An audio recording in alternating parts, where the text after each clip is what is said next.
The letter had promised a good man, a working ranch, and a future worth crossing half the country for. But nobody had thought to mention that the ranch would be half ash and cinders when Eva Bancroft finally stepped off the stage in Caldwell, Kansas, in the dry, blistering summer of 1878. She stood on the dusty Main Street with a carpetbag in each hand, a trunk being wrestled off the top of the Concord coach behind her, and a folded letter in the breast pocket of her traveling jacket that she had read so many times the creases had gone soft as cloth. Around her, the town of Caldwell hummed with its usual indifferent energy horses tied at rails, men in broad hats moving between the general store and the saloon, a woman sweeping her porch with the mechanical patience of someone who had long since stopped expecting the dust to stay gone.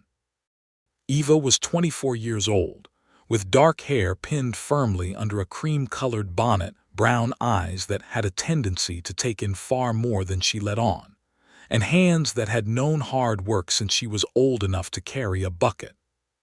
She had come from Cincinnati, Ohio, where she had spent the last 3 years keeping house for a widowed aunt who had died in February, leaving Eva with exactly $19, a well-worn Bible, and no particular reason to stay.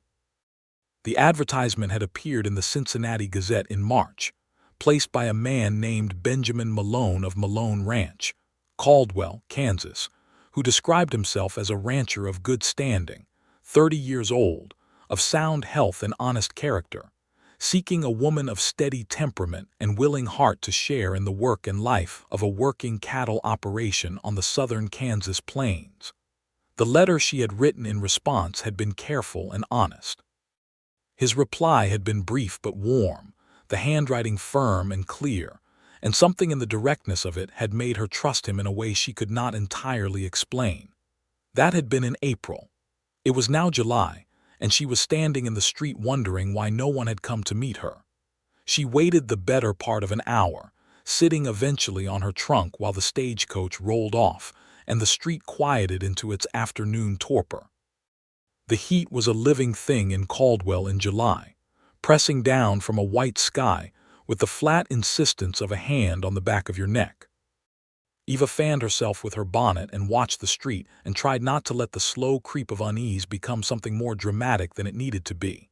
It was the station master, a compact man named Mr. Greer with a beard like a bird's nest and reading spectacles pushed up on his forehead, who finally noticed her and came across to inquire. "You waiting on someone, miss?" "Mrs. Soon enough," Eva said, and then felt foolish for the correction when the man had not meant anything by it. "I am waiting on Benjamin Malone, of Malone Ranch, Mr." Greer's expression did something complicated, cycling through several emotions before settling into a careful neutrality that told her more than any of them. "You the mail-order bride?" he asked, not unkindly. "I am," she said. He took off his spectacles and polished them on his vest, which was a gesture she was already learning meant a man was buying himself time to choose his words. "Miss Ma'am, I expect you haven't heard. There was a fire out at Malone Ranch about 3 weeks back. Bad one. They lost the barn and most of the south pasture fencing and well. Malone himself was in it, trying to get the horses out. He's alive," he added quickly, reading her face. "But he's had a rough few weeks." Eva sat very still for a moment, the heat pressed down. Somewhere down the street a dog barked once and went silent. "Is he at the ranch?" she asked. "Far as I know. Doc Hensley went out there twice, but Malone's a stubborn sort of man. Won't come into town to recover proper. He's got his foreman, old Pete Garza, out there keeping things from falling apart completely, but," Mr. Greer spread his hands, "it is not in the best shape, I imagine." Eva stood up, settled her bonnet back on her head, and picked up her carpetbags. "Can you arrange a wagon to take my trunk?" she asked. "And tell me how to get there." Mr. Greer blinked. "You're still going?" She looked at him with those steady brown eyes, and there was something in them that was not recklessness or foolishness but something quieter and more durable than either. "I came a long way, Mr. Greer," she said. "I did not come to sit on a trunk in the street." He arranged a wagon.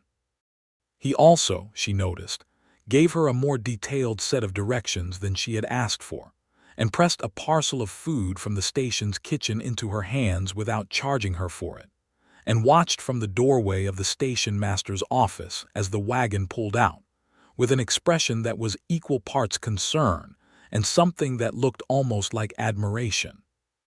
The drive out to Malone Ranch was 7 miles on a road that started as a track and gradually became more of a suggestion. The plain stretched out in every direction, immense and golden under the afternoon sun, dotted with bluestem grass and the occasional stand of cottonwood along the dry creek beds. It was beautiful in the way that large, indifferent things are beautiful, the kind of beauty that does not much care whether you are there to witness it or not. Eva held her carpetbags on her lap and watched the landscape and felt, beneath the practical calm she was holding onto with both hands, a complicated mixture of things that she had not entirely sorted out by the time the ranch came into view. She saw the damage before she saw the buildings properly. The black scar of the burned barn was visible from 200 yards away, a skeleton of charred timber against the sky. The fencing along the south side of the property was down in places, just posts standing at irregular intervals with no wire between them. What remained of the outbuildings had a battered, exhausted look. The house itself, a solid 2-story affair of Kansas limestone, appeared structurally sound, but the yard around it had the disordered look of a place where the ordinary rhythm of maintenance had been broken and not yet resumed. The wagon driver, a young man of few words named Cal who worked for Mr. Greer, and had apparently agreed to make this delivery as a personal favor rather than a professional obligation, set her trunk down in the yard with a thump and looked around at the state of things and then back at Eva with an expression that asked, wordlessly, whether she was sure about this. "Thank you, Cal," she said. "I can manage from here." She set down her bags beside the trunk and stood in the yard of Malone Ranch in the late afternoon sun and looked at the half-burned barn and the broken fencing and the disordered yard and the silent house, and she said to herself, quietly and with conviction, "Well." Then she straightened her bonnet and walked to the front door and knocked. No one answered for a long moment. Then she heard footsteps, slow and irregular, the footsteps of someone who was not entirely comfortable on their feet, and the door opened. Benjamin Malone was 30 years old, broad through the shoulders, with dark brown hair that had gone a bit long from neglect, and a face that had good, strong bones under several weeks of healing injury. His left arm was wrapped in bandaging from wrist to elbow, the skin around the edge of it showing the purplish red of a burn that was still in the middle stages of healing.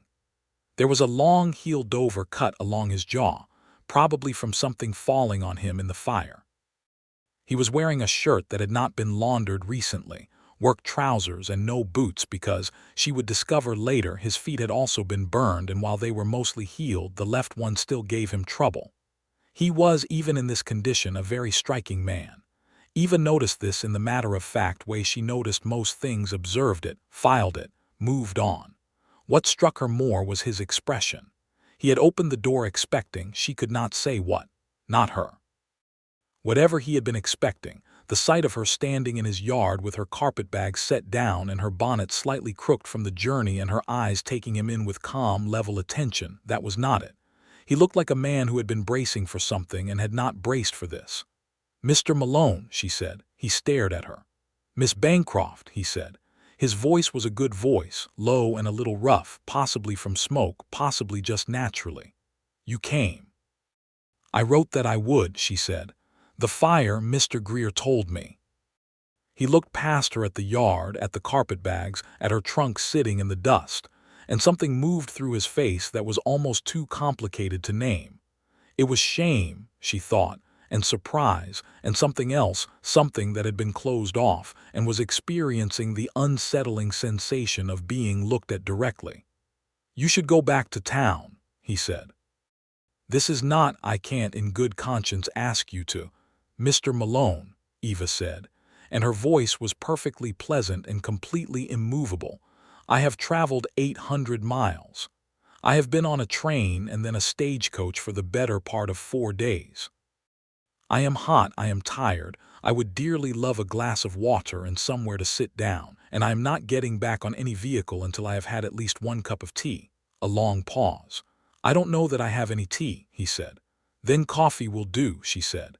And while we are drinking it, you can tell me the full situation and we can discuss how to proceed. He looked at her for another moment. Then slowly, he stepped back from the door and held it open for her.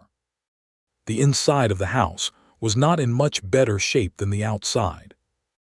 It was not dirty exactly, but it had the specific disorder of a space where someone had been managing survival rather than living plates left on the table, a set of tools for some repair project begun and not finished sitting on the counter, a coat thrown over a chair, ash tracked in from outside and not swept up. The front room held a stone fireplace, 2 chairs, a table, and a shelf of books that surprised her. The kitchen was off to the left, functional, with a good iron stove. She could see, through the kitchen window, the back of a man moving across the yard. Pete Garza, she would shortly learn, 60 years old and built like an oak stump, who had been running the practical operations of the ranch as best he could while Malone was in no condition to do it himself. Eva sat down at the kitchen table, while Benjamin moved to the stove, with the careful economy of a man managing pain he was pretending not to have. She watched him without comment, noting the way he favored his left arm, the slight hitch in his gait on the left foot, the line of tension in his jaw that was the face of someone who had been hurting for weeks and had run out of the energy to hide it. How bad was it, she asked, the fire? He put the coffee on and stood with his back to her for a moment. Bad enough, he said. Lost 6 horses, 12 mares and the stud I got out, but 6 of the working horses were in the north end of the barn and the roof came down before I could. He stopped. She heard him exhale.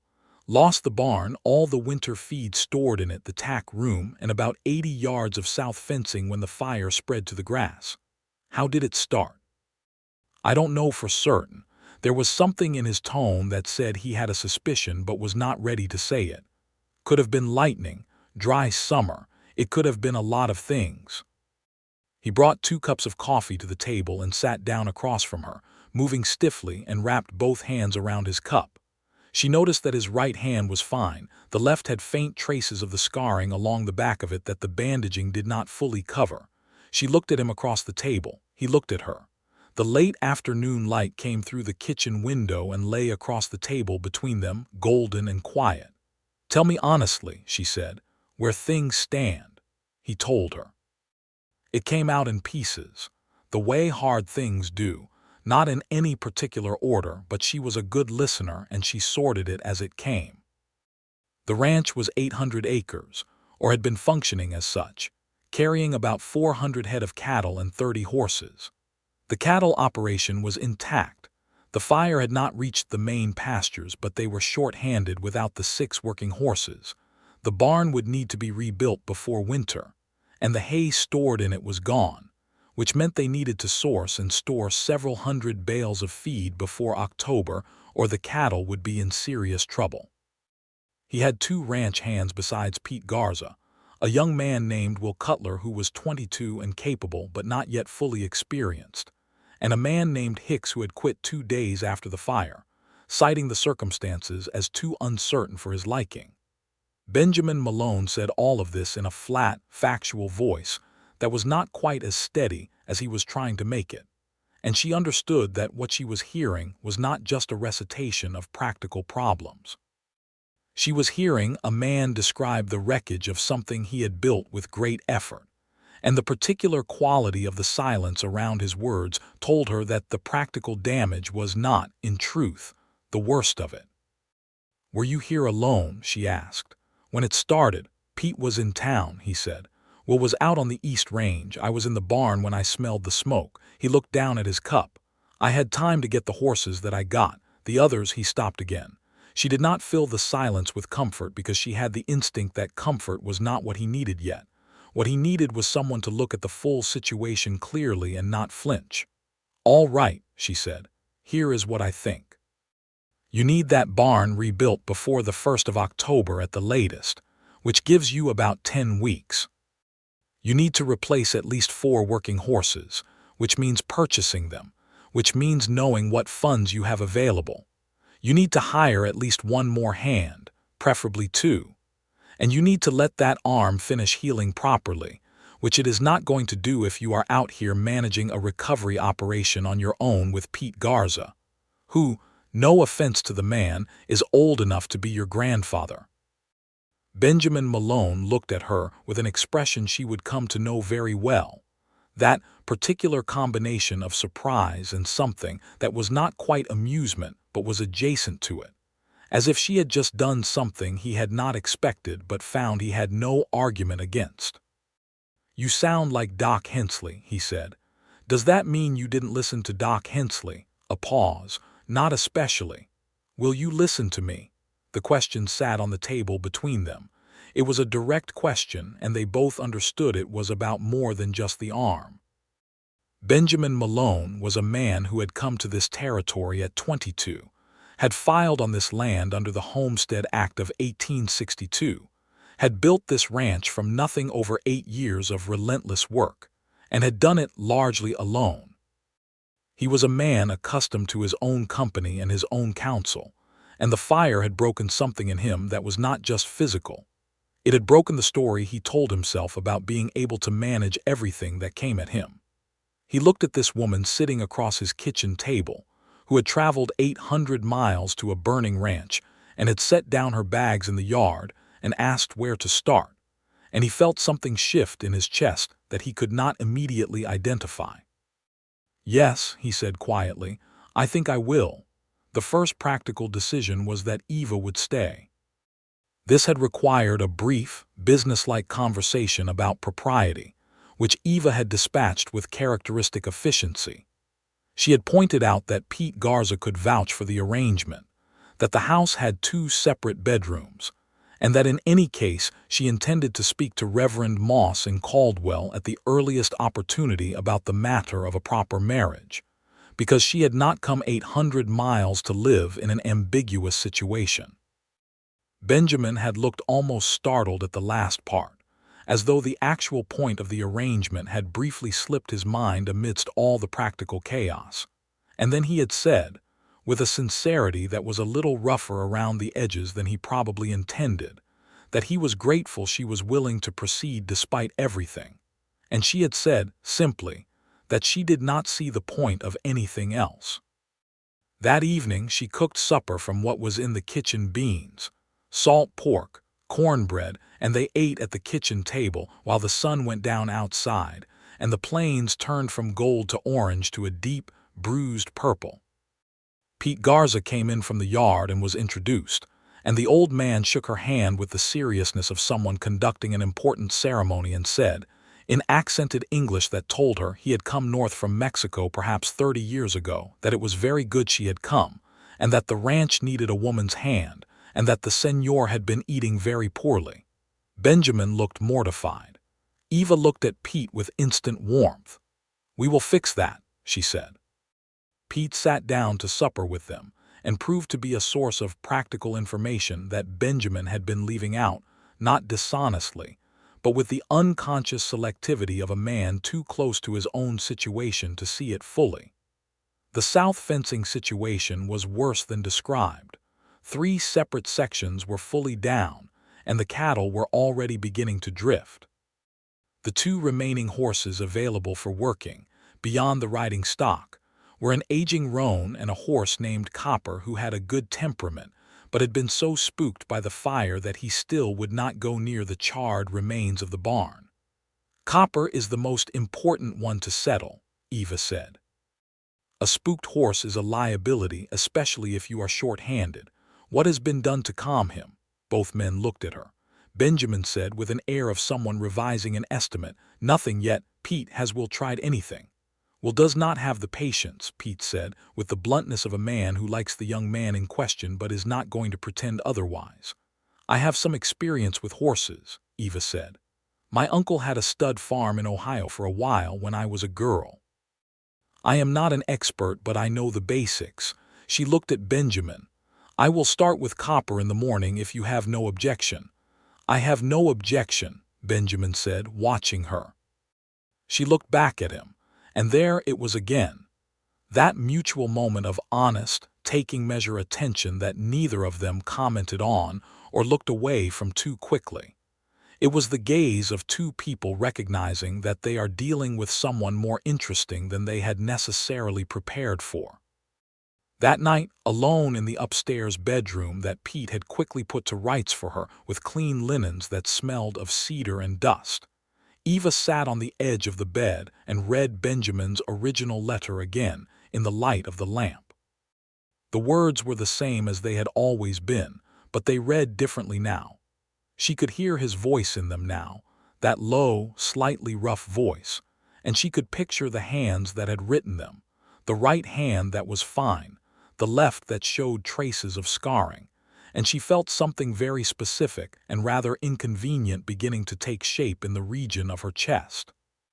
She folded the letter back into her pocket, turned down the lamp, and lay back in the dark and listened to the Kansas plains outside the window, the wind in the grass, the distant sound of cattle, the creak of the house settling, and thought that she had made the right decision, and that this was going to be considerably more complicated than she had anticipated, and that those two things were not necessarily in conflict.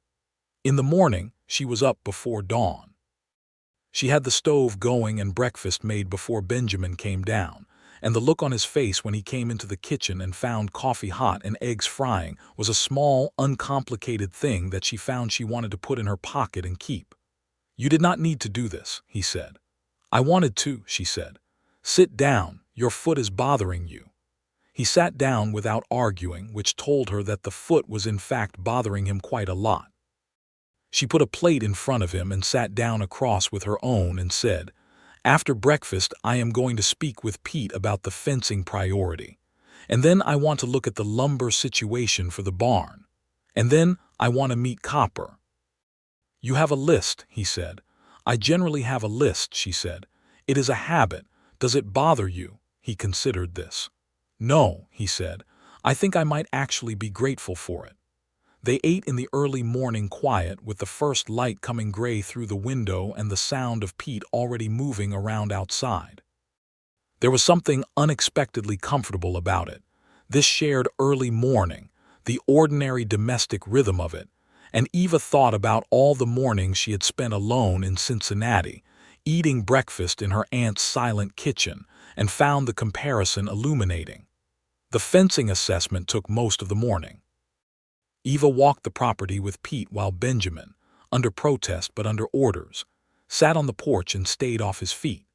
She had worn her most practical dress, a deep blue wool with a full skirt that she had pinned up at the sides to avoid the worst of the dry grass and burrs, and she had borrowed a wide-brimmed hat from a peg by the back door that was somewhat too large for her, and sat on her head at a slight angle that she refused to waste any concern on. Pete walked beside her and talked, and she listened and asked questions, and by the time they had done the full South Circuit she had a clear picture of the fencing situation, and a prioritized list of which sections needed immediate attention versus which could wait. She also had, from Pete, a great deal of information about Benjamin Malone that she had not been in a position to ask for directly but which was invaluable. He had come from Missouri, the son of a farming family, the oldest of four. His father had died when he was 19, and he had managed the family farm until the younger siblings were old enough to take it on. Then had come west at 22 with the specific intention of cattle ranching, because he had read everything he could find on the subject, and believed the southern Kansas plains were underutilized. He had been right, largely, and Malone Ranch had grown steadily for 8 years into a genuinely solid operation before the fire. He had, Pete said, never had much time for socializing. He had ridden into Caldwell for supplies and church on Sundays and occasional business, and he was well regarded in town, honest, fair, paid his bills promptly and his hands decently. But he was a solitary man, not unfriendly but contained, who kept his own counsel. The decision to advertise for a wife had been, Pete searched for the phrase, not impulsive, no. Senor Malone does nothing impulsive. But it was, I think, the decision of a man who has been alone long enough to know what that costs. Eva walked through the dry grass and thought about that and did not say anything for a moment. He was going to write to her, Pete said. To you, after the fire. To say come a different time or not at all. But then he could not. Pete made a small gesture that meant he was not sure how to translate the difficulty into words. He did not know how to write that letter. So he did not write it, Eva said. No, and I came anyway. Yes, Pete looked at her with his dark, steady eyes. He did not expect that. What did he expect? Pete was quiet for a moment. I think he expected to be left alone with the mess, he said, because that is what he is used to. Eva looked out at the scorched horizon, at the black skeleton of the barn against the wide Kansas sky, and felt something move through her that was part compassion and part something fiercer and more personal. Well, she said, he is going to have to adjust that expectation. Pete made a sound that was, she was fairly certain, a suppressed laugh. That afternoon she spent an hour with Copper. The horse was a chestnut gelding, 4 years old with a white blaze and an intelligent, anxious eye. He was kept in the small corral away from the barn site, and he would come to the fence for Pete and for Will, but he was jumpy, easily startled, given to shying at shadows. Eva had learned from her uncle that a frightened horse needs time and consistency and patience, and the thing that most often fails in the process is human impatience, which communicates itself to the animal and makes the problem worse. She stood at the fence and talked to Copper in a low, even voice for 20 minutes without touching him or trying to approach. She told him in a perfectly calm conversational tone about Cincinnati and about the train journey and about her aunt's garden and about the state of the South fencing, and Copper stood about 6 feet away and watched her with his ears moving and gradually, incrementally, stopped trembling. Benjamin had come out onto the porch to watch, she knew, because she could feel it, but she did not look at him. She kept her attention on the horse. On the 4th day, she put a hand on Copper's neck for the first time, and the horse stood still and let her, and she heard Pete, from somewhere behind her, say something quietly in Spanish that she thought might be a prayer of thanks. The days at Malone Ranch had a rhythm, and Eva settled into it with the ease of someone who had been looking for a rhythm that fit her without quite knowing it. She was up at dawn, had breakfast made, managed the kitchen and the household supplies, assisted Pete with whatever required an additional pair of hands, worked with Copper in the afternoon, and in the evenings sat in the front room while the heat of the day finally broke and read or mended or wrote in the journal she had kept since she was 16. Benjamin was recovering. She watched the process with the same careful attention she gave to everything. The gradually improving color of his face, the lessening of the line of pain around his mouth, the way he was putting more weight on the left foot with each passing day. He was a terrible patient in the specific way of capable men who associate physical limitation with failure, and she had to be consistently firm about things like not lifting with the left arm before the burns had properly closed and not walking uneven ground until the foot was fully healed. He was not, she discovered, difficult to manage, not because he was passive but because he was, at base, a reasonable man who responded to reason. If she explained why something was necessary, he considered it and generally agreed. It was only when she treated him as an obstacle to be managed rather than a person to be talked to that he pushed back, and she learned this quickly and adjusted accordingly. What she had not adequately anticipated was the quality of his mind. On the 6th evening she was reading at the front room table while he sat in the other chair, and she noticed that he was not looking at the paper he had opened but was looking at the cover of the book she was reading. "Have you read it?" she asked, without looking up. A pause. "Yes," he said. "Twice." She looked up. The book was a collection of essays on natural philosophy, a dense and somewhat abstruse volume that her aunt had owned and that Eva had found genuinely absorbing. It was not, by most standards, light reading. "What did you think of the chapter on comparative geology?" she asked. He said something specific and substantive, and she said something back, and the conversation lasted 2 hours. They covered geology, which led to a discussion of the formation of the plains, which led to cattle grazing patterns, which led to a disagreement about whether the long-term grazing pressure of the cattle industry would degrade the prairie grasslands, a question on which she had read considerably, and he had considerable practical observation, and their disagreement was energetic and specific, and conducted with the mutual pleasure of two people who rarely have someone to argue with properly. At the end of it she realized it was past 10 o'clock, and they were both leaning forward in their chairs, and the lamp had burned low, and Benjamin was looking at her with an expression she had not seen on his face before, bright, alive, something that was entirely different from the closed, pain-managing expression he had worn since she arrived. "I did not know," he said, "that you were interested in natural science." "I did not know," she said, "that a cattle rancher from Kansas had read natural philosophy." "I had to do something in the winters," he said, with a brief, self-deprecating directness that was more revealing than he probably intended. All those solitary winters, reading in a quiet house. They sat in the low lamplight, and Eva thought, clearly and without particular alarm, "I am going to fall in love with this man, and that is going to make everything both much better and much more complicated." In the second week, they had their first serious difficulty.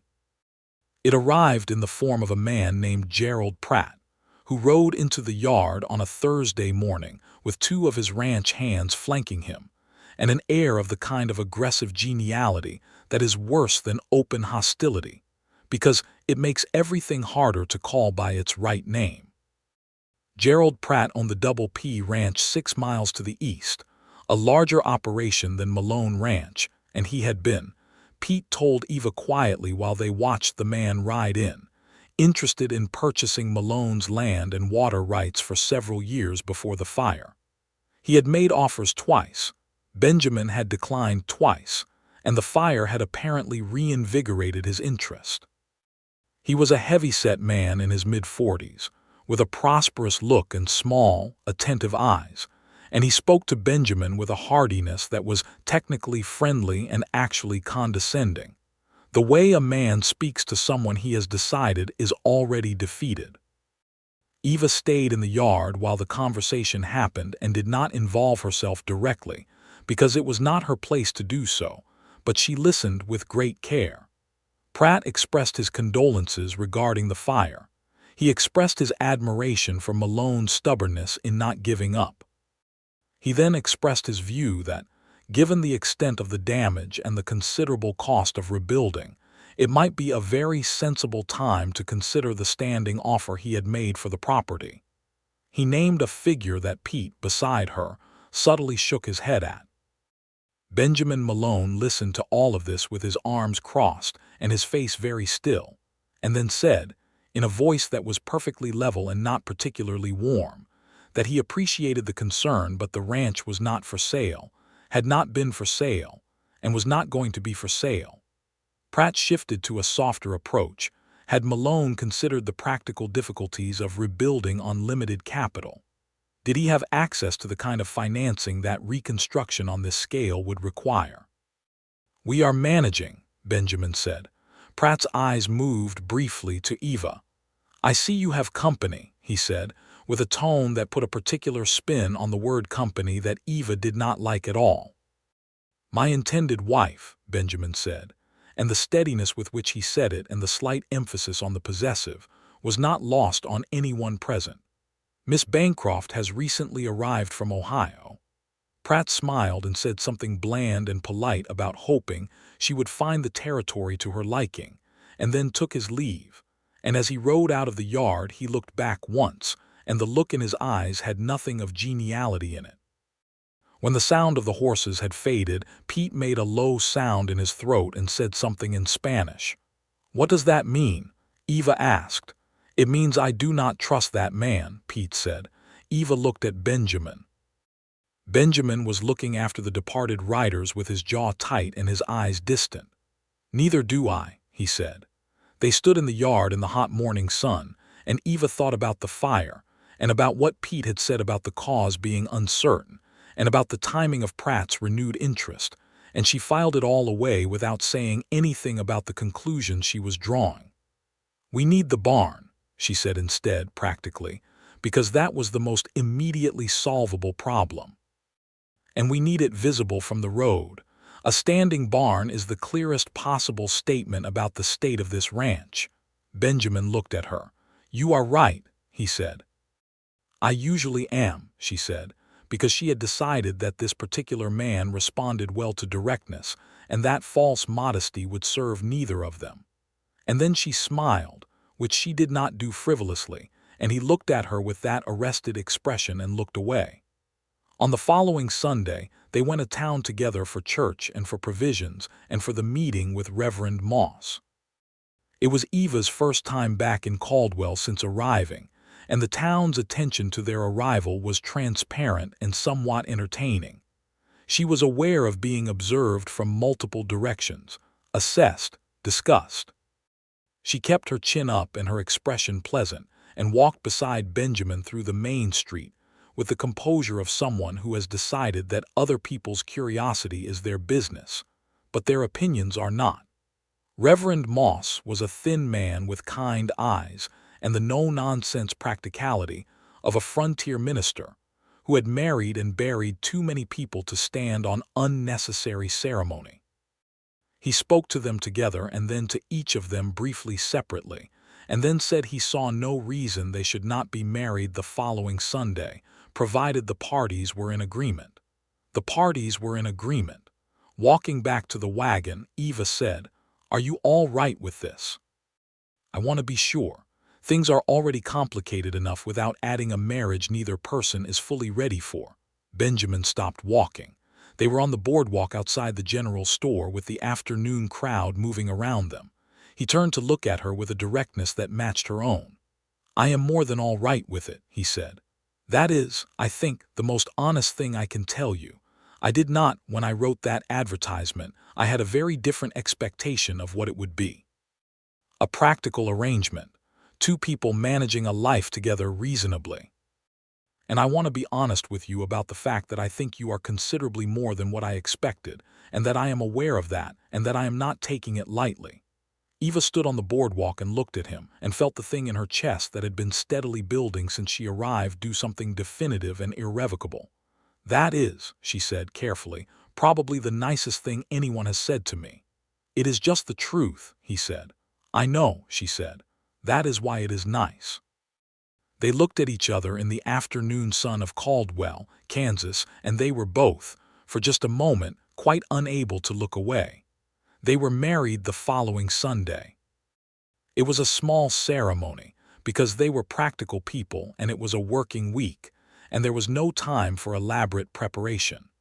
Pete Garza stood as witness on Benjamin's side, and a woman named Clara Hensley, the doctor's wife, who had taken an immediate and warm interest in Eva upon learning her history, stood on hers. The Reverend read the ceremony in full, without abbreviation, and Eva held Benjamin's right hand and said her vows with the same steadiness she brought to everything, though she was aware that her voice, when it came to the promise to love, was a degree quieter than she had intended. Benjamin said his vows looking directly at her, and his voice did not vary, and his hand was warm around hers. And when the ceremony was done and they were walking out of the church and Clara Hensley threw a handful of flowers from her garden into the air above them, he caught her hand again briefly, just a press of his fingers against hers, and did not say anything, and did not need to. "In town, afterward, Mr. Greer shook both their hands with an enthusiasm that was clearly personal rather than professional, and said that he had known from the day she sat on her trunk in the main street that it was going to be all right. And Eva laughed for the first time in weeks, a real laugh, clear and warm, and Benjamin heard it and turned to look at her with an expression that was, for just a moment, completely unguarded. The business of rebuilding Malone Ranch, which was also now Eva Malone's ranch, proceeded in earnest through the rest of July and into August. The barn was the central project. Benjamin knew, and Eva quickly confirmed, that a structure of that size could not be built by two men and a young hand, no matter how willing. The solution was a barn raising, a community effort in which neighboring ranchers and farmers contributed labor in exchange for the same when their own needs arose. It was a practice as old as the frontier itself, rooted in the basic understanding that no one survived the West alone.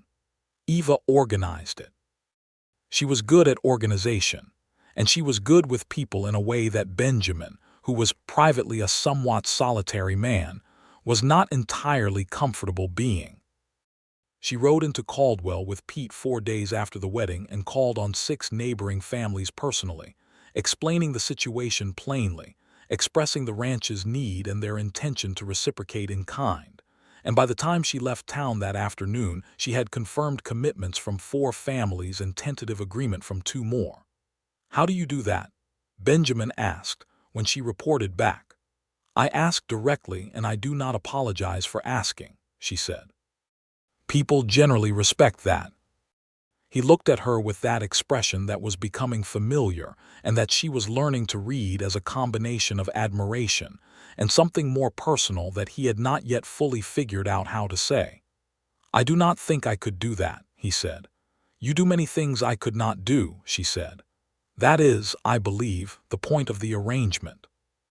He was quiet for a moment, and then said, with the particular careful honesty she was learning was one of his deepest habits, "It stopped feeling like an arrangement about a week in, if I am being truthful." Eva set down the list she had been reviewing and looked at him. The kitchen was warm with the evening, the lamp steady, the plains dark outside the window. "I know," she said. "It stopped feeling like one for me at about the same time." The silence between them was not empty. It was the kind of silence that happens when 2 people have said the true thing and are sitting with the weight and warmth of it. "Eva," he said. "Benjamin," she said. He looked down at the table and then back up at her, and there was on his face a transparency that she understood cost him something. This was not a man who found it easy to be openly seen. "I think I am considerably more fortunate than I deserve," he said, "given the state in which you found this place." "You did not burn your own barn," she said. He blinked. "No, I did not." "Then stop punishing yourself for it," she said, and her voice was gentle, but it was not soft because she had learned that gentleness without clarity did not help him. "What happened to this ranch happened to you. You did not fail. Something failed you, and now we are fixing it. We, Benjamin, not you alone." He looked at her for a long moment, and she could see the particular struggle of a man who had spent 8 years being solely responsible for his own survival, trying to accept the idea of genuine partnership. And then something in his face shifted, settled, and he reached across the table and put his right hand over hers and said, very quietly, "Thank you." She turned her hand over and held his, and that was all, and it was enough. The barn raising happened on the 4th Saturday in August, and it was one of those days that Eva would remember for the rest of her life with a specific, full-bodied clarity, the kind of memory that keeps its color and detail through decades. 14 men showed up at first light, from 4 neighboring ranches and 2 farms closer to town, along with their families, who arrived in wagons with food and children, and the cheerful industriousness of people who understand perfectly well that community is not an abstraction but a practice. By mid-morning, the foundation posts were up. By noon, the frame was rising. By late afternoon, the walls were going up, the sound of hammers carrying across the flat prairie air with the clean, purposeful rhythm of a thing being built. Eva worked alongside the women, managing the food and the logistics, but she also got her hands dirty in a way that was noticed and appreciated. She did not stand at a distance and supervise. She carried lumber and held posts and fetched water and patched her dress twice, and did not seem to mind any of it. Clara Hensley worked beside her for most of the day, and they talked the way women do when they are working side by side, easily and honestly, and a friendship was struck that would last decades. Benjamin worked too, because he was Benjamin, and telling him not to was not a battle worth picking. But she had extracted from him a firm promise that he would not use the left arm and would stop if the foot became a problem. and she watched him from across the work site with the peripheral vigilance of someone who has accepted that they care very much and are going to have to live with the worry that comes with it. Late in the afternoon, she looked up from where she was helping pass water to the working men and saw Benjamin across the site, his face lit and alive and unself-conscious in a way she had not seen before, talking to the man working beside him, one of the Harker boys, from the neighboring ranch, with an easiness that was different from his usual contained quality. He was in his element in the work, she realized, and the presence of neighbors had brought something out in him that the weeks of recovery had buried. He looked up and found her watching, across the noise and dust and movement of the raising, and he smiled at her. It was a full smile, direct and warm, and she felt it land somewhere in the center of her chest like a stone in still water, sending out rings. She smiled back. Will Cutler, 22 years old and recently returned from the East Range, sidled up beside her with a plank on his shoulder and said, "Mrs. Malone, I have never seen the boss smile like that." "Carry your plank, Will," she said, still smiling. "Yes, ma'am," he said, grinning. By sundown, the barn frame was complete and partially walled, and while it would take another week of work by Malone's own hands to finish the interior, the structure was standing, its new timber bright against the darkening sky, and the sight of it seemed to do something to Benjamin that she watched happen with her full attention. Something unknotted in him, some held breath released. And he stood in the yard looking up at the frame of the new barn as the last of the neighbors packed their wagons and the stars began to come out, and his face in the dusk was something she would have given a great deal to paint if she had any skill at painting. She came and stood beside him. "There it is," she said. "There it is," he agreed. She slipped her hand into his and he held it, and they stood together in the quiet yard as the wagons rolled away and Pete called to Will across the dark about something, and the new barn stood up against the Kansas night sky, and the stars were extraordinary as they always are on the plains where there is nothing to interrupt them. "We are going to be all right," she said. It was not a question. "Yes," he said, "we are." There was a Sunday in September when she came down to the kitchen before he did, as she usually did, and found a bouquet of wildflowers sitting on the table, late-season goldenrod and wild aster, purple and yellow, a slightly ragged bunch tied with a piece of string, set in the tin cup she used for coffee. She stood in the kitchen doorway and looked at them, and her heart did something quite undignified. She heard him on the stairs, the familiar uneven step that was almost fully even now, and she did not turn around. "There are wildflowers on the table," she said. "I noticed some along the creek bed yesterday," he said, and his voice was careful in the way of someone who has done something vulnerable and is watching to see how it lands. She turned around. He was standing at the foot of the stairs in his work clothes, and the morning light was behind him from the window at the landing, and he looked. She thought he looked like everything she had not known she was looking for when she had sat in Cincinnati reading an advertisement in the newspaper. "Thank you," she said, and her voice was not as steady as usual. He crossed the kitchen and stopped in front of her, very close, and looked at her with that directness she had come to understand was not confidence, exactly, but a decision, the decision to see and be seen, which cost him something every time but which he kept making, kept choosing, and she thought that was perhaps the bravest thing about him. "Eva," he said.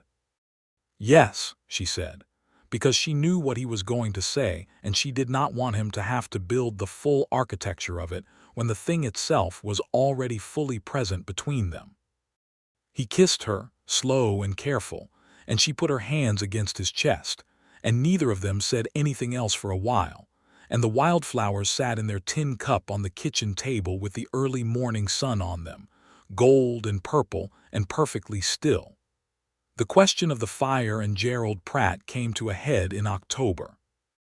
It was Pete who brought her the information, coming to find her in the garden she had established along the south wall of the house.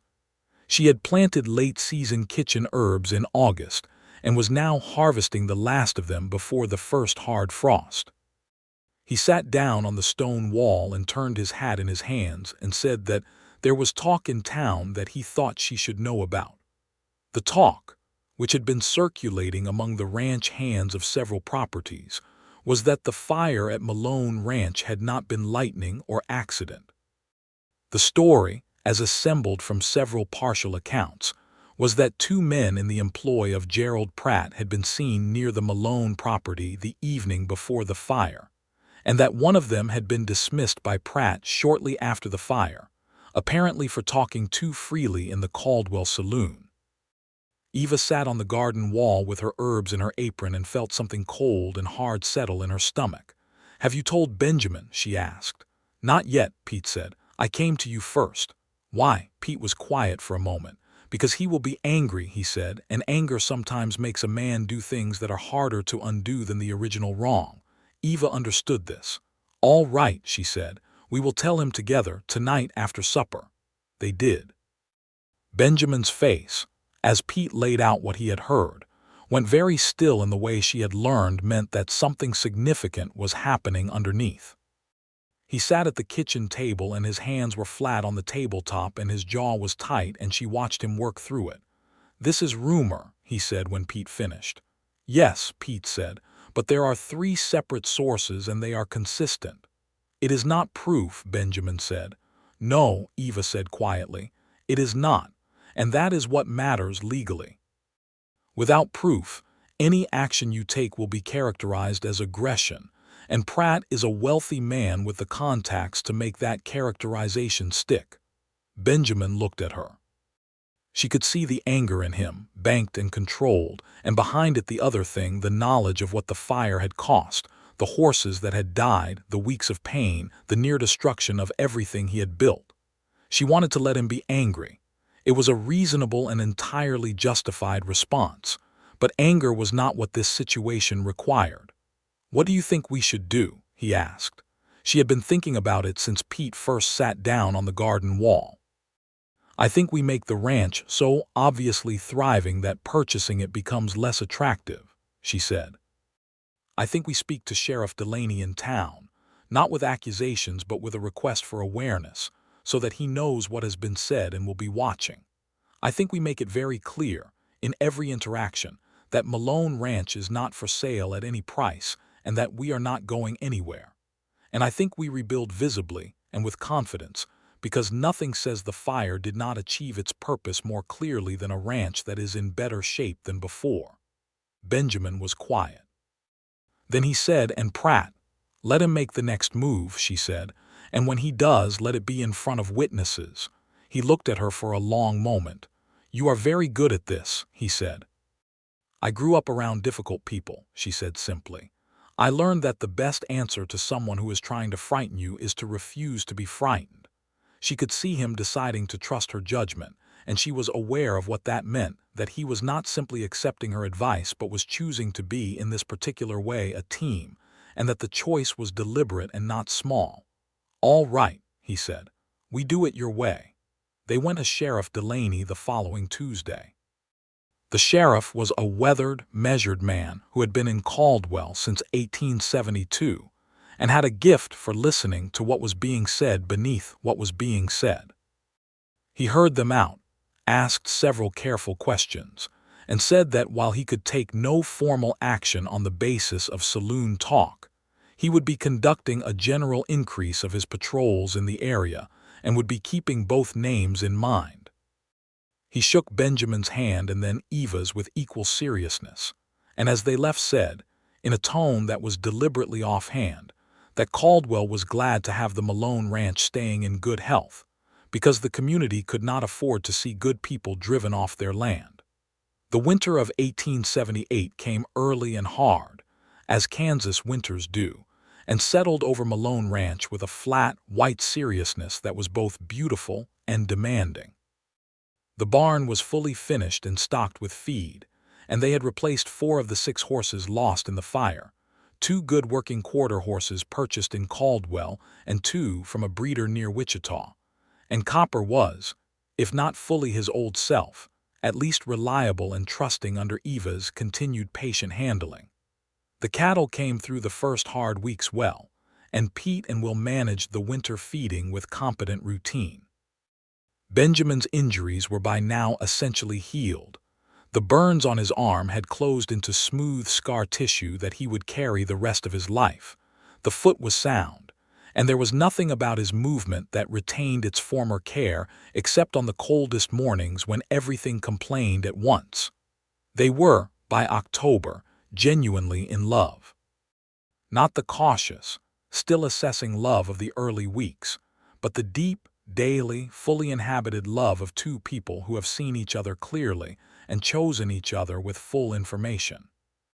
It expressed itself in small, constant ways, in the arguments they had, which were honest and specific and nearly always ended with both people having revised their position slightly, in the way he brought her coffee exactly the way she liked it without her asking, in the way she knew when he was worried about something from the quality of his silence, and knew which silences to fill and which to leave alone, in the way they worked, which had an economy of communication that comes from understanding each other's minds.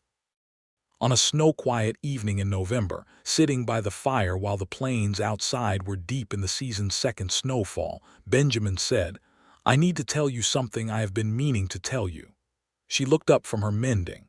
He was sitting across the fire with a book closed in his lap, looking at her with that particular focused attention. "When I put the advertisement in the paper," he said, I was practical about it. I told myself it was a sensible arrangement, that the ranch needed a woman's capabilities and I needed a partner, and that expectation and mutual usefulness were a reasonable basis for a marriage. He paused. "I want to be honest with you that I was wrong." "Wrong about which part?" she asked. "About thinking it was enough," he said. "About thinking I could be practical about it, about thinking I did not want more than that." He was holding very still in the way he did when he was saying something that cost him. "I love you, Eva. I did not expect to, not like this, not so completely. But I do, and I wanted to say it plainly because you deserve to hear it plainly." Eva set down her mending. The fire crackled. Outside, the snow fell in heavy silence. "I love you too," she said. "I have for quite some time. I was waiting for you to say it first because I thought you needed to arrive at it yourself." He looked at her. "How long?" she considered. "About the time you were being stubborn about your foot," she said, "which tells you something, I think, about both of us." He laughed, a genuine laugh, full and warm, the kind that had become her favorite sound in the world. And she crossed the room and sat beside him, and he put his arm around her. And they sat by the fire while the Kansas snow covered the plains and the ranch outside. And she thought that this was, quite specifically and concretely, the life she had wanted, and that she had come 800 miles to find it in the most unlikely circumstances, and that she was not, in the end, surprised by any of it. Gerald Pratt made his next move in February. It came not in the form of another offer to buy, but in the form of a formal legal claim that a portion of the Malone ranch's south boundary, specifically, the section where the fencing had burned and been partially rebuilt, was in dispute, on the grounds that the original survey, conducted in 1869, contained an ambiguity that Pratt now claimed gave him legal standing to assert ownership of approximately 40 acres of the southernmost section. It was, they all understood, not actually about the 40 acres. It was an attempt to create enough legal uncertainty and expense to make the ranch untenable. Eva read the papers served by Pratt's lawyer in the kitchen on a February morning, while Benjamin stood at the window with his arms crossed and Pete sat at the table with his hat in his hands. And when she finished reading, she set the papers down very calmly and said, "We need a lawyer." "There is no lawyer in Caldwell," Benjamin said. "Then we go to Wichita," she said. "There are several there. I want to see a land attorney specifically, someone who has handled homestead claims and boundary disputes." "Eva, the cost is less than the cost of losing 40 acres of this ranch, or giving Pratt reason to believe that a legal threat will work." She looked at him with the direct, clear gaze that he had long since stopped arguing with when it was pointed at something important. "We fight this properly, with competent legal representation, and we win. And when we win, Pratt will understand that this approach does not work either." They went to Wichita in the second week of February. the two of them together in the wagon through the cold and wind, wrapped in blankets and talking as they always did on long drives about everything, about nothing, about the land and what they wanted for it, and the specific and domestic pleasures of a household that was running the way it was supposed to. About the future, which they had started discussing in a different register now, the future that belonged to both of them. The lawyer they found in Wichita, a precise man named Mr. Aldous with a reputation for land law, reviewed the papers with the focused attention of someone who finds genuine professional pleasure in untangling complexity, and said, after a thorough review, that the claim was weak. The 1869 survey was indeed imprecisely worded in one place, but the subsequent filing and continuous occupancy under the Homestead Act, combined with the fence lines established in good faith, would be very difficult to overturn. He agreed to take the case and said that the most likely outcome was a resolution in Malone's favor within 3 to 4 months. Driving back to Caldwell in the late afternoon, the winter plains running flat and pale on either side of the road, Benjamin reached across the seat and took her hand. "We are going to win this," he said. "Yes," she said, "we are. And after that," he said, "I think Pratt is going to leave us alone." "I think so too," she said. Men like Pratt do not persist when the cost exceeds the gain. When the legal route fails and the fire did not work, and there is now a family established on the land with the community behind them, she paused. "He will find another target." "That is not a comfortable thing to say," Benjamin said. "No," she agreed, "but it is honest, and honesty about Pratt is more useful than comfortable stories about him." He squeezed her hand and she held his, and the wagon rolled through the late Kansas winter toward home. The spring of 1879 came with a sudden extravagance, as Kansas springs do, the plains greening almost overnight, the creek beds running with snowmelt, the sky cycling through every possible configuration of cloud and light and color in the space of a single day. Eva planted her garden in earnest, expanding it considerably from the small autumn start, and the smell of turned earth and new growth was something she held onto with both hands. The legal case was resolved in late March, exactly as Mr. Aldous had predicted, entirely in Malone's favor, the boundary confirmed along its original line, the court noting in the ruling that the survey ambiguity was too minor to support the claim that had been brought. Pratt paid the court costs, which was a public humiliation even if a small one, and was not heard from on the matter again. Benjamin rode back from Caldwell with the confirmation papers and found Eva in the garden and said, "It is done. We won," and she straightened up from the bed she was working and brushed the dirt from her hands and said, "Good," with a deep, satisfied certainty. And then he picked her up, which he had not planned to do but which happened, and she laughed and put her arms around his neck, and they stood in the spring garden while Copper watched them from the corral with philosophical acceptance. By April, Eva was certain she was expecting. She told Benjamin on an evening in late April, when the days were finally warm and the new grass was calf-high in the south pasture. He went very still in the way that meant something significant, and then he looked at her with an expression that she had never seen on his face before, something almost undone, something that was not what she had expected, but that she recognized immediately as the face of a man who has just been handed something that matters to him more than he knew. "Are you?" he started. "I am very sure," she said. He put his hands on either side of her face and kissed her forehead, and she felt him exhale a slow, complete release of breath, and he said, very quietly against her hair, "Eva." "Benjamin," she said back, smiling. "I did not know," he said, I did not know I wanted this much." "I know," she said. "Neither did I quite." They stood in the warm April evening with the wide Kansas sky above them and their ranch around them, the new barn standing solid against the west, the green spring land running to the horizon, and the future they were building together, concrete and alive and present. Will Cutler, who happened to be crossing the yard at some distance and read the moment accurately even from that range, abruptly changed direction and went to talk to the horses for a while. The summer of 1879 was the best one Malone Ranch had seen in several years, by every measure. The cattle operation recovered fully. They were back to carrying 400 head. The working horses were well trained and settled. Copper had come back to himself so completely that he had become the horse most of the hands preferred for ordinary work.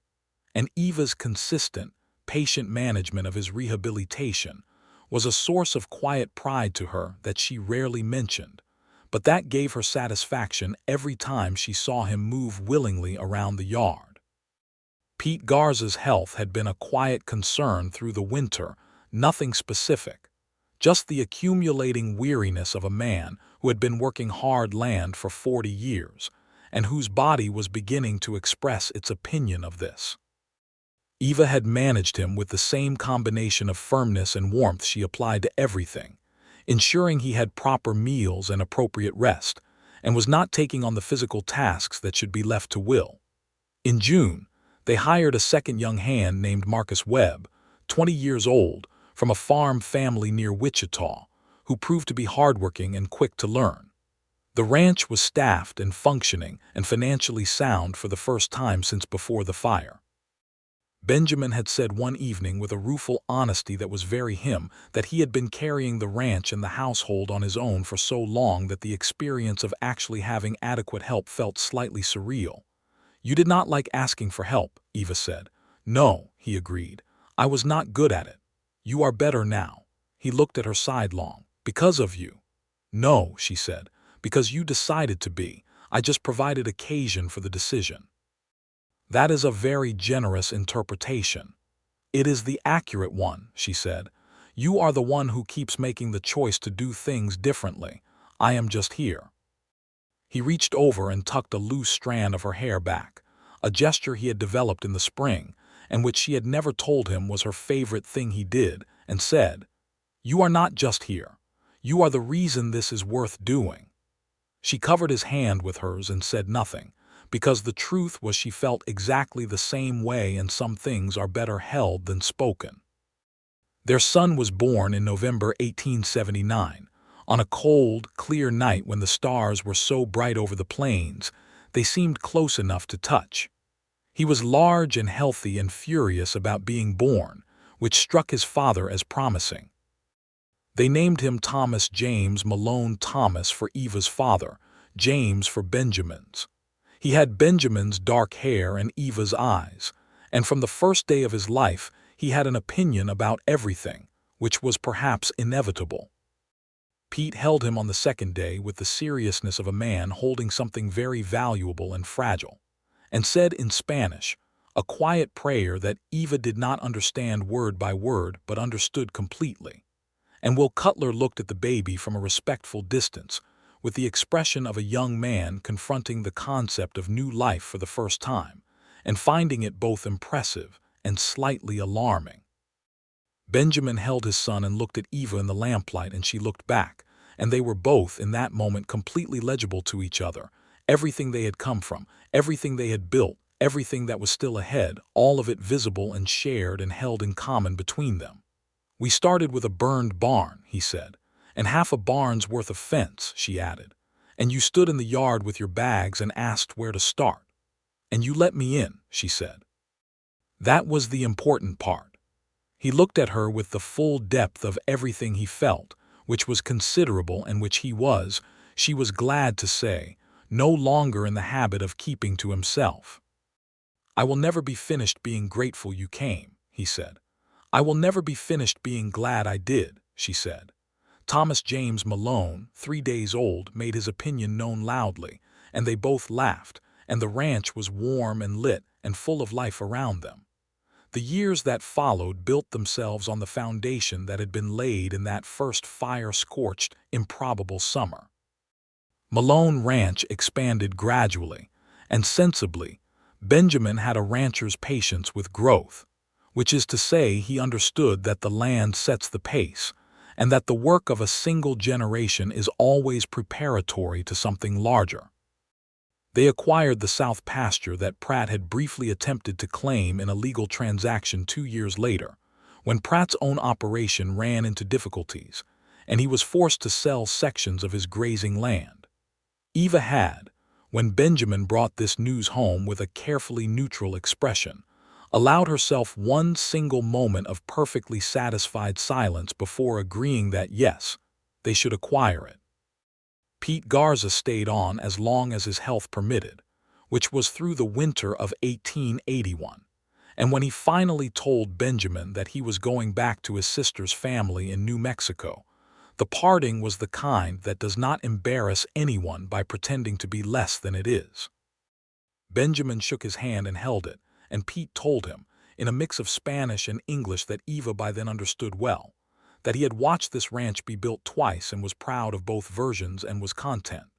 He told Eva, separately and in Spanish, that she had saved the ranch and the man in it, and she corrected him gently and said they had saved each other, and Pete smiled the wide, warm smile of a man who has lived long enough to know the truth when he hears it and said, "Yes, Senora. That is exactly right." Will Cutler, by 1882, was running the East Range operations with a competence that had long since exceeded his youth, and was talking about filing on his own land, which Benjamin encouraged warmly and practically, because that was the kind of man Benjamin had become, the kind who helped capable young people build their own lives rather than depending on keeping them dependent. Marcus Webb married the schoolteacher's daughter in 1881 and stayed on as full foreman when Will filed his own claim. Thomas Malone grew into a child of enormous curiosity and formidable energy, who had his mother's directness and his father's depth, and who could, by the age of 3, correctly identify every horse on the ranch by name and temperament. He was followed in 1882 by a daughter, Margaret Clara Malone, Clara for Eva's friend, the doctor's wife, who had been her closest companion through 4 years of Kansas living, who from birth had a quality of focused observation that made both her parents look at each other with the private recognition of a trait well and truly passed on. Eva's friendship with Clara Hensley had become one of the defining relationships of her life in Caldwell. The two women were different in temperament and background, but complementary in the way of people who have found in each other an honest interlocutor, and they met for tea every Thursday when circumstances permitted, and their conversations ranged over everything from the practical to the philosophical, and when Eva's second child was placed in Clara's arms for the first time, Clara said that she had never been so honored by anything, and Eva believed her entirely. The garden along the south wall of the ranch house was, by 1882, a serious and productive enterprise. Kitchen herbs, vegetables through the growing season, and along the front of it, a border of flowers that Eva had added not for any practical reason but because she had decided, somewhere in that first burned and difficult summer, that beauty was not a luxury but a necessity, and that a home without it was only a shelter. Benjamin had, at the time she planted the first of the flowers, asked her in genuine curiosity what they were for, and she had said simply, for looking at, and he had considered this and then gone and found her 6 more seedlings from the dry goods store in town because he had understood, in the way he had come to understand most of what she needed, that she meant it.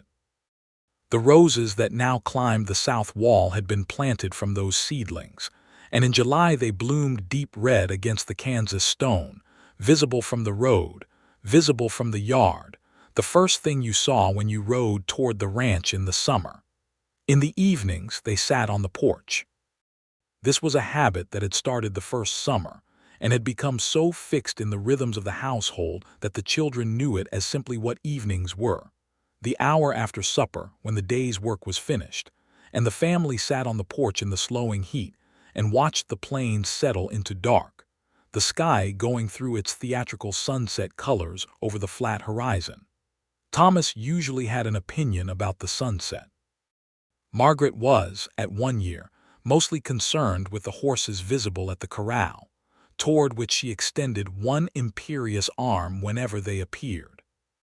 Benjamin would have Eva's hand in his, as he generally did when they were sitting close and not occupied with something specific, and she would be thinking about whatever she was thinking about, which was always something, and he had long since stopped feeling the need to fill her silences or explain his own. One evening in the late summer of 1882, with the children inside and the sky deepening from orange to purple and the cattle visible as dark shapes on the far pasture, Benjamin said, "I think this is the best it has ever been." Eva was quiet for a moment, in the way of someone who is taking the statement seriously rather than simply agreeing. "Yes," she said then, "I think so too." "Do you?" He paused, and she heard in the pause the slight vulnerability that was still there after 4 years, the willingness to be known that he kept choosing. "Are you happy here, Eva? Truly?" She turned to look at him. The plains were going dark behind his face and the first stars were appearing, and she had been here 4 years and she knew every line of that face with the intimacy of daily proximity and deep attention. "I am so happy here," she said, "that sometimes I think about that woman sitting on her trunk in the main street of Caldwell with the stagecoach rolling away, and I want to go back and tell her what is waiting for her." He looked at her. "What would you tell her?" She thought about it seriously. "I would tell her to put down the bags," she said, "and to ask where to start, and to trust what she finds." He brought her hand up and pressed his mouth to her knuckles, and she felt his smile against her skin, and the Kansas night came down around the ranch in its great and indifferent and beautiful way, full of stars, the grass moving in the evening wind, the sound of the horses quiet at the corral, the house behind them warm and lit, and full of the life they had built together from ash and stubbornness, and the daily, chosen practice of loving each other well. Thomas Malone grew up on that land and learned every inch of it. He grew to be a man who combined his mother's directness with his father's deep rancher's knowledge, and when the time came, he would run Malone Ranch into the next century. Margaret grew up fierce and curious and eventually became, to the great interest of Caldwell and the great pride of her parents, the first woman in the county to earn a teaching certificate and then use it, teaching the same children she had grown up alongside in the schoolhouse 3 miles from the ranch. Benjamin Malone's burns healed into scars that he carried without shame, and that Eva had traced with her fingers enough times that they were as familiar to her as everything else about him. Not marks of failure, but of the night he ran into a burning barn to save what he could, which she thought was, in its way, a portrait of the man. He ran the ranch until his 50s with the steady, considered energy of someone who has found the place and work that fit him exactly. And he and Eva argued and agreed and laughed, and were honest with each other through all of it. And it was, by every measure available to both of them, exactly the life they would have chosen. There is a photograph, taken in 1885 by a traveling photographer who came through Caldwell, of the Malone family on the porch of the ranch house. Benjamin is standing beside his wife with one hand resting on her shoulder and the other at his side, and he is looking at the camera with the direct, unhurried gaze of a man who knows what he has and is at peace with it. Eva is sitting in the porch chair with Margaret on her lap, and she is looking not at the camera but at something to her left, with a slight smile, as if someone has just said something that amuses her. Thomas stands at the porch rail, 6 years old, scowling at the photographer with the focused suspicion of a child who does not understand why he must stand still. The burned barn is not visible in the photograph. It was replaced 4 years before it was taken, and behind the family, through the porch posts, you can see the new one solid, well-built, weathered already to a decent silver gray, and the garden along the south wall is in full summer bloom, the roses climbing the stone in a long cascade of deep red. In the photograph, Eva's carpetbags are nowhere to be seen. She set them down in that yard 7 years before and never picked them up again. She had come 800 miles and found a burned ranch and a half-broken man, and she had set down her bags and asked where to start, and the answer, as it turned out, had been, "Here together, with everything you have and everything you are and the full, honest, daily decision to love what is in front of you. That was where they had started. That was where they stayed.